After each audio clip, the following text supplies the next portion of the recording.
Well, we went to get fertilizer in the buggy. See the buggy behind me here? And Tim broke it. Break it, it broke by itself. What?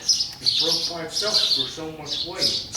How can it break by itself? There was nothing in it. Well, look at it. Look at what? The broken piece. What broken piece are we talking? Oh, hold on. I'm Shaky the camera guy here today. Well, come on over here and point out to me what you think you didn't do to it. Huh? All I did was said, hey, Tim, go give me the spreader. And then... Oh! What the hell is that? You broke it. When? Last year, maybe? Oh. Yes, actually, Timothy did not break the spreader. Me and my forgetfulness, due to Lyme's disease, which I have, it is a real thing. Some people think it's not, but it causes brain dysfunction at times, tiredness, and lack of ambition. But I knew this thing was broken last year. I forgot all about it. It's just a broken leaf spring. It's right there amongst all my other junk. It snapped. Now, the other side broke too, but I welded it. And what you can see what happened is that it just rusted out from all these years of fertilizer and stuff being on it. So anyway, I went to Tractor Supply because the local trailer shop was closed today. It's Saturday. Saturday, the weekend of Memorial Day. And what they had was this guy right here, which is actually only a 4-leaf spring. 4-leaf leaf spring.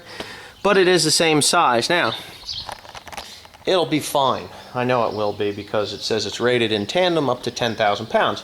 Well, this is a 4-ton spreader. So normally I only put 7,000 pounds in it anyway, but you know, we'll see how it holds up. If it gets me through today, it was $100 well spent. So anyways, we're going to be putting this thing back together and we'll update you on that. And hopefully Timothy here, he's got to go back to Tractor Supply because there's a bolt here that holds this broken leaf spring in place. I cannot seem to get out. And on the other side, it is rusted so badly I have to cut it off. And, well, you can see I was kind of beating up on it with the grinder. But, anyway, I'm going to see if I can get it off of there. I'm going to make another attempt at it. If I can't get it off, then it's going to be new bolts. If I can, I'm just going to slap the bitch back up on there, and off we'll go. So, anyway, well, we got that one all back in. Had a little bit of troubles with the bolt there that goes in the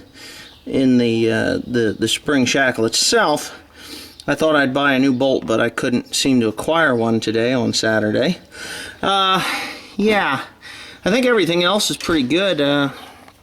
But now we're working on the other side. I got it broke down, and I just got to smack some rust off of there and throw a little bit of paint on that rusted area so that it doesn't rot any more than it already has. And then we're going to put her back together and hopefully get some fertilizer in this buggy and get moving. I took her down to the building here because there was really nothing exciting. And there it is. The one new spring here on this side, and of course the other one over there. I had a really hard time today. I basically wasted half the day looking for these bolts here. Two stores didn't have, well, might as well say all the stores that I went to did not have them at all. So I had to use the old bolts, those old bolts, the hanger bolts. I think the springs are going to be okay. They're not as heavy a duty as the front ones, as you can see, but they're not flattened out. They still got some spring to them. I can't imagine that they're going to break. They said that they're good up to 10,000 pounds in tandem, which this is only a 4-ton spreader, and I filled it. You can see she's full of product there. It's 5/24/24/10, which is what I put in the row of the corn planter. I'm doing two things this year. I need to speed up my planting because it is so late. Memorial Day is Monday and I don't have any seed in the ground, but tomorrow that will change unless of course we get a freak storm, which is, you know, quite possible. Now there's a bunch of guys that's got corn up in the area. It's yellow, ain't really growing too good. You know, and that just once you damage a seedling, you know, for all you guys that don't know about growing corn, especially in this area, you damage a seedling, you damage the yield. So you're better off leaving it in the bag, and then when you can when you can get out in the field, even though you do have a reduced yield, you at least have a consistent yield, and the wet spots aren't, drowned it out. Plus the yield drag that you have from the wet spring. So anyways, those guys, and even today, I probably could have went pretty good today, but we got a good week of weather coming at us, and I can hammer this out in the next, I could do this in 5 or 6 days. Get all the corn planted that I need to get planted. It's just going to be really long days, but yeah.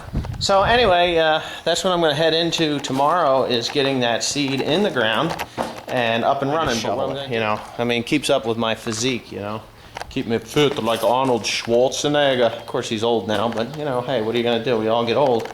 But anyhow, there she be. There's a pile of fertilizer there in the back. There was 25 tons there. I'm going to get another 25-ton load in here probably this coming week, just because once I get going, this is just going to melt away like butter. It's going to be gone. So anyway, thanks for watching, and stay tuned because we got some planting footage coming up soon.